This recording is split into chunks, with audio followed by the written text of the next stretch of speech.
como una primera aproximación a observar la realidad, intentar verla desde diferentes perspectivas y compartir esas reflexiones, humildemente, y que las redes se encarguen de movernos. ¿Innovamos por necesidad o innovamos por vocación?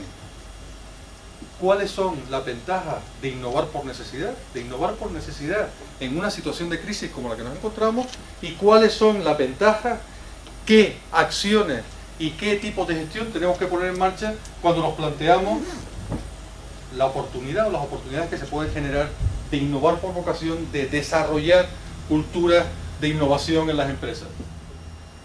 Comportamiento humano básico. El ser humano sistemáticamente rehúye al cambio. Nuestra estabilidad psicológica se basa en buscar zonas de acomodo, en encontrar zonas de control, de confort, en adecuarnos a ellas y luego en intentar que no nos muevan de ellas. Es un mecanismo adaptativo y evolutivo natural. Con lo cual, innovar, que significa hacer las cosas de una forma diferente, de una forma u otra, y que implica necesariamente cambio, va en contra, radicalmente en contra de nuestros comportamientos adaptativos naturales. Por eso innovar es tan complicado, y por eso innovar es tan poco natural. Innova la naturaleza, innovan las mutaciones, innova el entorno, innova, y nosotros vamos detrás adaptándonos, no innovando. Por eso cuando pedimos innovación al individuo, le estamos diciendo que se comporte de una forma para la que no está programado. Existen grandes oportunidades percibidas y se reduce la resistencia al cambio, o existen grandes amenazas percibidas y se reduce la resistencia al cambio. La asociación de crisis e innovación va vinculada a esos dos elementos. Yo estoy dispuesto a romper mi resistencia natural y humana a los procesos de cambio en base o a una alta percepción de oportunidad o a una alta percepción de amenaza. Por el fracaso de cultura social.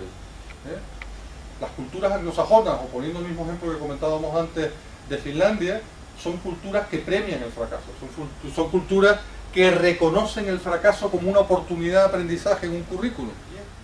Somos capaces de asumir niveles de riesgo brutales, siempre y cuando sea especulativo y con una opción de rentabilidad a muy corto plazo.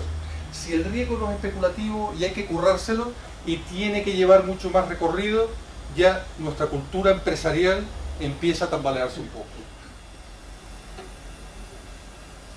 Tenemos una desconexión brutal entre nuestra realidad y cualquier posibilidad de innovar. Hay una desconexión real, tan brutal y tan enorme, que desde luego no va a ir ni con conferencias, ni va a ir con brindis al sol, ni va a ir con ningún otro tipo de planteamiento de titular político en ningún acto de este tipo. No va a ir con nada de esto, no puede ir con nada de esto. En el sector turístico, los grandes problemas que tenemos hoy son, por una parte, la competitividad y por otra parte, la rentabilidad de nuestro modelo turístico. Probablemente van vinculados. Cada caída de competitividad van seguidas de una caída o de una correlación en una caída de la rentabilidad. Esta es nuestra situación. Competitividad turística tiene que ver que en una opción multiproducto y multicanal, no monoproducto y monocanal, como hemos estado explotando nuestro modelo turístico en los últimos 50 años, eres capaz de conseguir un nivel de atractivo turístico, de poner tus activos turísticos en el mercado de una forma mucho más inteligente, mucho más innovadora y mucho más interesante, como resultado ser más competitivo y como resultado ser mucho más rentable. ¿Consideran ustedes que hay que seguir invirtiendo en recortar costes, entrando en una espiral de deterioro de productos,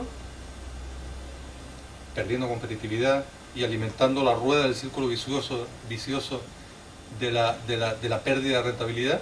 ¿O debemos plantearnos que una buena inversión en Channel Manager Senior son los que realmente pueden llevarnos a mejorar nuestros márgenes y a tirar por arriba entre un 25 y un 30%? El ciclo de producto que les muestro es que, bueno, desde la creación del producto, del concepto, hasta que lo optimizas y entras en una fase de declive, primero, asegúrate que eres capaz de gestionar ese declive de una forma razonable. Y a todos ustedes del sector turístico, lo primero que les digo es que nuestro declive hoy se llama 20 millones de pasajeros. Todavía hoy, ese modelo en declive de monocanal y monoproducto representa, en el año 2009, en un año malo, representa 20 millones de turistas. Lo que estamos hablando es que todo periodo de recuperación, después de un periodo de depresión, tradicionalmente tiene una duración de 4 veces la curva de depresión. Con lo cual, las 4 grandes crisis de los últimos 100 años han durado de media entre 2 años y medio y 3 años. En todos los casos se dan ciclos de crecimiento 4 veces superiores. Estaríamos hablando probablemente de entre 10 y 12 años de ciclos de crecimiento positivo. Convertir con metodología, sabiendo perfectamente quién es mi cliente, cómo evoluciona, cuál es el valor que le puedo ofrecer y de qué forma le puedo hacer ese valor efectivo, que lo perciba y que lo pague, eso y no otra cosa es innovar. No tiene más misterio ni tiene más ciencia. La innovación abierta hoy se está dando en Starbucks. La innovación abierta hoy se está dando en Burger King. Empresas que utilizando el poder de las redes sociales, utilizando Facebook, utilizando Twitter, utilizando LinkedIn, utilizando sus propias páginas web, involucran al cliente de forma sistemática en el desarrollo de sus productos, en el desarrollo de la decoración de sus tiendas, en el desarrollo de nuevos modelos de negocio, buscando diferentes comportamientos y buscando diferentes incentivos. Trabajando en modelos de red en donde se combinen mercados de conocimiento, instituciones, empresas y comunidades. Hay que tener un sentido de misión y un sentido de emprendeduría. Hay que trabajar la cultura. Tenemos una cultura anti-innovación y tenemos una cultura, nos gusta o no, anti-emprendeduría. Tenemos que trabajar sobre esos elementos culturales. Hay trabajo que hacer en casa, hay trabajo que hacer en el entorno académico, hay trabajo que hacer en las empresas y hay trabajo que hacer dictándole la agenda a nuestros políticos, porque el sistema no los incentiva a ser innovadores. Compromiso de empresarios e instituciones, prioridad en presupuestos y planes, desarrollo de entornos de emprendeduría. ¿Saben ustedes que solo dedicando un 1% de lo que hoy invertimos, poquísimo por lo que hemos visto, en I+D+I, podríamos crear, dar salida a más de 2.000 startups al año solo en el sector turístico? Solo en el sector turístico. ¿Saben ustedes la revolución que eso podría representar en una innovación que hemos tenido en los últimos años? Porque se aunan los componentes de crisis, de sentido de la necesidad y sentido de la urgencia. Es verdad que tenemos poca capacidad de maniobra y es verdad que no nos ayuda la cultura, pero tenemos también la capacidad de romper entornos culturales con mucha más facilidad gracias a las redes sociales.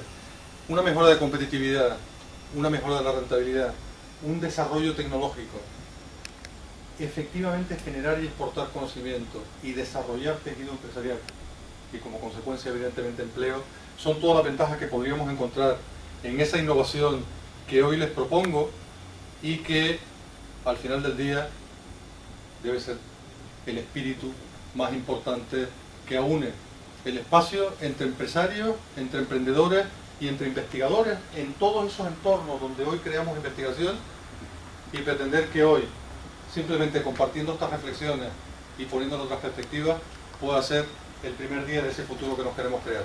Muchísimas gracias por su tiempo.